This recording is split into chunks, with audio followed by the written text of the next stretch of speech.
Sur le gars.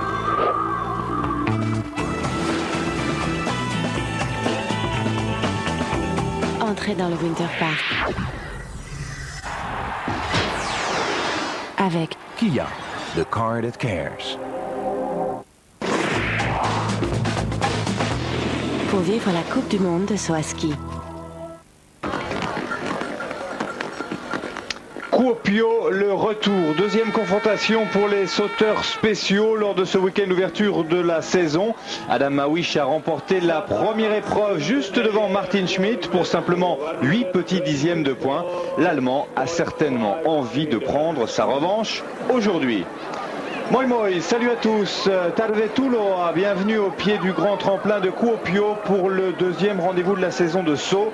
Nicolas Jean-Pro est toujours à mes côtés. Nicolas, bonjour. Bonjour, ou bonsoir, hein, parce qu'il fait, Oui, parce qu'il fait nuit, déjà... depuis un moment ici. Il fait déjà nuit en Finlande, alors que l'horaire, eh bien, c'est un petit peu avant 6h15 heure de Kuopio, un petit peu avant 5h15 heure de Paris.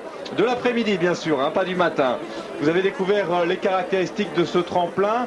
La grande ouverture continue en Finlande. Vous avez pu assister au doublé allemand en combiné, au triomphe norvégien en fond masculin et à la victoire de Bentes Kari Martinsen en fond féminin et bien sûr à la victoire du Polonais Adam Mawish devant Martin Schmitt et Kazuyoshi Funaki. Vous découvrez d'ailleurs la liste des départs en ce moment. C'est vrai que excepté... Oui, c'est la liste Coupe du Monde, donc ça revient en fait à la liste de résultats d'hier. Je disais que, excepté pour le résultat français à 50e place de Nicolas Dessum, eh bien c'est quand même une première compétition de rêve à laquelle on a assisté hier, Nicolas. C'était sympa et on voit l'anémomètre derrière. C'est vrai que ici d'habitude à Kuopio il y a beaucoup de vent et là on est vraiment chanceux ce week-end car aujourd'hui comme hier absolument pas de vent et ça va permettre au jury de fixer la barre d'élan sans trop de soucis et les sauteurs vont aller encore très très loin ce soir. Oui, pas beaucoup de toulis, pas beaucoup de vent ce soir alors que vous découvrez les juges. On en parlait juste avant de prendre l'antenne des juges parce que c'est ce qu'on vous disait, ça s'est joué à 8 dixièmes de points hier entre Adam Mawish et Martin Schmitt.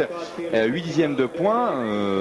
Oui, non, surtout c'est que Martin Schmitt en fait a sauté 1,50 m de plus que Mawish le polonais. Et normalement il aurait dû être devant et notamment le juge allemand a pas très bien jugé, il n'a pas fait du juge maison, il a mis un 20 à Mawish, sa note à sauter elle était trop haute et par contre il a noté 18,5 Schmitt, elle était vraiment basse, il aurait pu faire gagner Schmitt.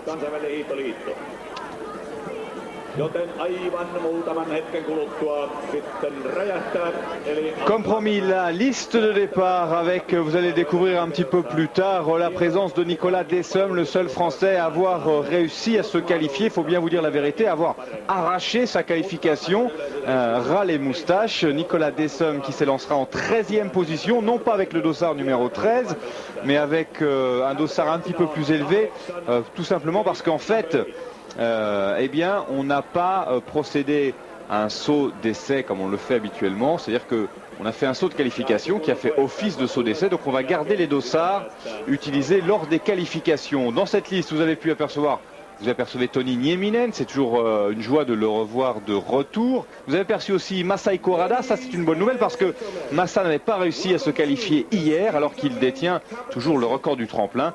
Vous découvrez aussi Babyface, Andy Goldberger, Janne Aponen, ça c'est une surprise. Clint Jones, l'une des révélations d'hier, on en reparlera aussi, Andy Wiedersöhl.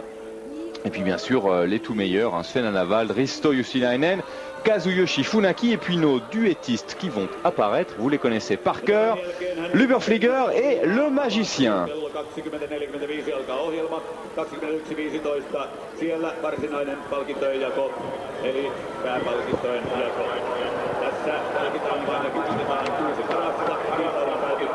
La barre de départ, niveau 8, l'élan ne change pas par rapport à ce qu'on a vu lors des qualifications.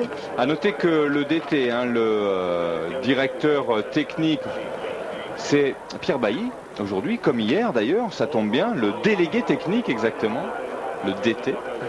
Notez qu'on part de la 8 hier, si vous avez suivi le concours, on partait un petit peu plus bas, plateforme 6. En fait, hier, on avait un léger vent de face. Et pour le moment, c'est plutôt là, un léger vent arrière. Donc, on va moins d'appui sous les skis. Donc, on augmente un petit peu la vitesse en sortie de table. Hier, les sauteurs déboulaient à moins de 90 km/h au nez du tremplin. Et ce soir, ça va plutôt être 91 km/h sur la table. Oui, en ce qui concerne les conditions météo, puisque vous en parlez, la température est quasiment identique à celle d'hier, légèrement plus froid, -5. À noter aussi qu'on annonce un petit peu de baisse des températures, puisqu'on annonce pour demain après-midi -9. C'est parti pour Sylvain Fréholz, qui ne s'était pas qualifié hier, donc c'est déjà un progrès pour le skieur suisse. Allez Sylvain, petite distance pour commencer. Très satisfait, il a sauté 103,50 m en qualification. Il fallait sauter plus de 99 mètres pour être présent dans les 50 meilleurs. Oui, 97 mètres pour Sylvain Fréholz simplement. Sachez que le record du tremplin n'a pas bougé. Hein. C'est toujours 135,50 m, propriété de Masaiko Harada. Que le point K, il est toujours à 120 mètres. En revanche, que la ligne du jury a changé à l'intersaison, puisqu'elle est passée à 131 mètres. Et sur tous les tremplins, on a remonté un petit peu le point jury pour la sécurité des sauteurs.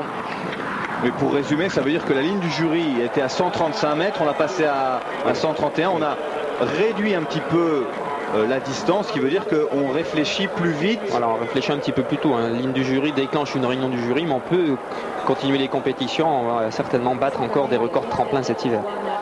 Alors sinon, au décompte des victoires, eh bien, ça fait une de plus pour Adam Mawish grâce à sa victoire hier, alors que Anders Bardal, qui ne s'était pas qualifié non plus hier, eh bien, réussit une belle perf à 115 mètres. Il est le meilleur pour l'instant. Oui, Mawish en est à 15 victoires en Coupe du Monde. Schmitt a encore de l'avance, 27 victoires.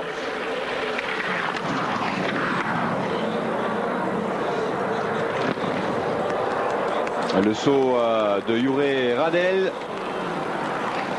Et les premiers enseignements par rapport à la compétition d'hier, c'est qu'il y a quand même quelques surprises. Alors dans le top 15, on retrouve 4 Finlandais, 3 Allemands, 3 Autrichiens. Ça, c'est plutôt conforme à ce à quoi on a l'habitude.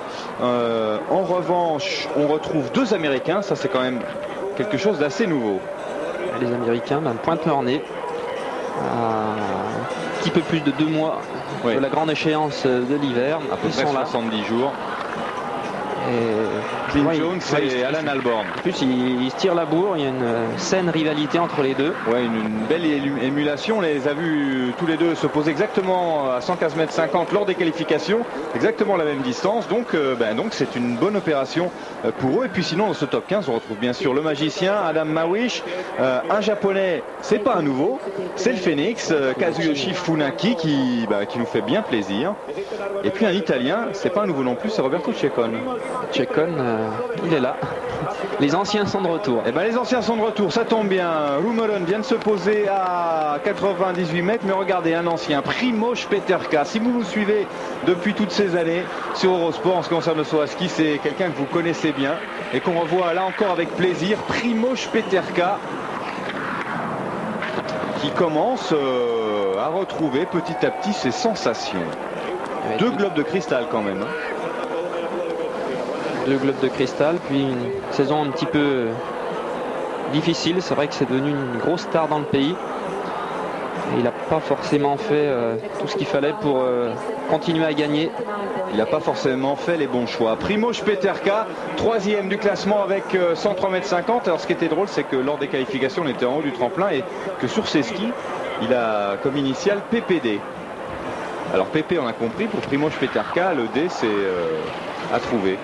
Aucun rapport avec un présentateur très très connu en France. Attention Frass, il était très loin en qualification. Et il continue de montrer qu'il est plutôt affûté en ce moment. Damien Frass, le compatriote de Primož Peterka, lui aussi représentant la Slovénie, qui vient de se poser à 111,50 m, soit la 2e plus longue distance de ce tout début de première manche.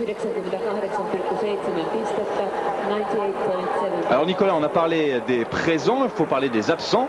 On va pas parler de ceux qui ont pris leur retraite, on en avait déjà parlé un petit peu hier. En revanche, il y a 2 absents de marque, c'est Janne Ahonen et Matti Atomäki, qui avaient respectivement terminé au classement général de la Coupe du Monde l'an passé 5e et 6e.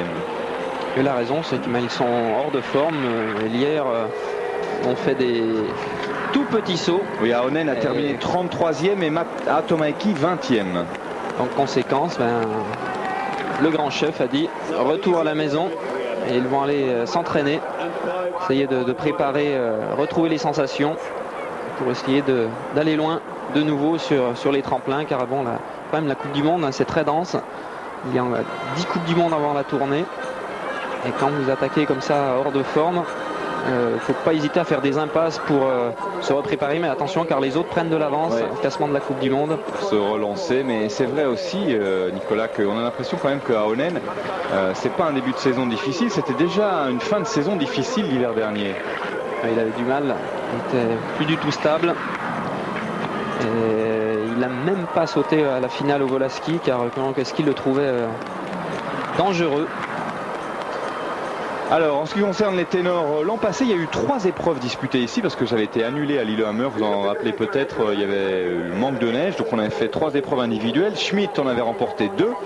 Sinon, on retrouvait Matti Atomaiki, justement, qui avait remporté la 3e.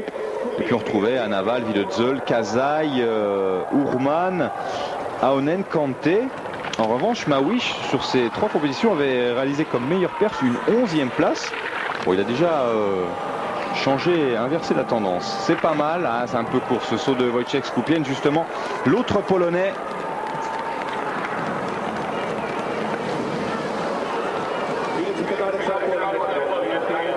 « 98,50 m simplement, c'est toujours Anders Bardal, le Norvégien, qui est leader. C'est peut-être la journée des Norvégiens aujourd'hui, après la victoire de Bente Skari Martinsen et le triomphe hallucinant des Norvégiens qui ont quand même fait 8 sur 8.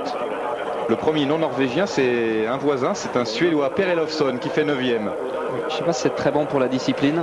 Non, mais il faut expliquer aussi que c'est aussi parce que les Norvégiens, 1, sont des spécialistes dans le classique, 2, jouaient leur qualification pour la suite de la Coupe du Monde aujourd'hui, et 3, cette qualification, eh bien, c'est aussi une porte d'entrée vers les Jeux Olympiques. Donc en fait, les Norvégiens étaient préparés pour cette première étape de Coupe du Monde comme quasiment pour la finale olympique. Ça peut un peu expliquer ce résultat assez étonnant.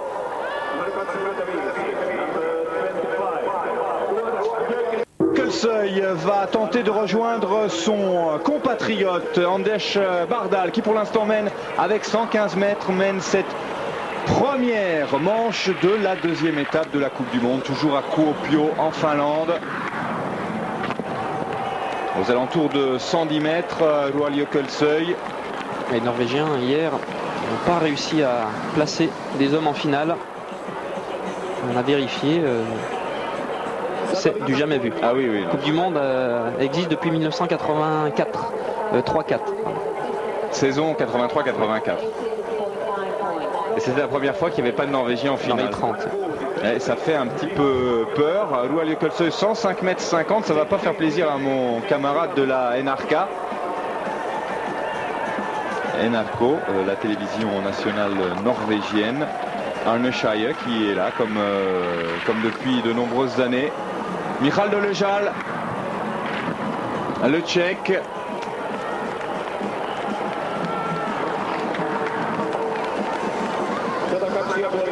Derrière Dolejal, Nicolas Dessum, oui, va sauter. Dolezal avec, vous le voyez, le dossard numéro 26. Il avait terminé 47e hier. Il espère faire mieux. Alors Nicolas Dessum, 100 mètres 50 pour le Ranskalainen, pour le Français. Alors on espère le voir un petit peu mieux qu'hier. Hein. Ça s'est pas vraiment bien passé. Allez Dats. Il faut qu'il se libère. Allez, allez, allez, allez. Allez. Ah, c'est un saut un tout petit peu mieux que lors de son saut de qualification. Il ne va pas faire 100 mètres. Ah non, 97 mètres 50. Que c'est difficile ce début de saison pour le Français. Ouais, c'est dur, il a beaucoup travaillé physiquement. Et là, il arrive avec un pal de pression après sa saison loupée l'hiver dernier. Il ne veut pas louper cette saison olympique.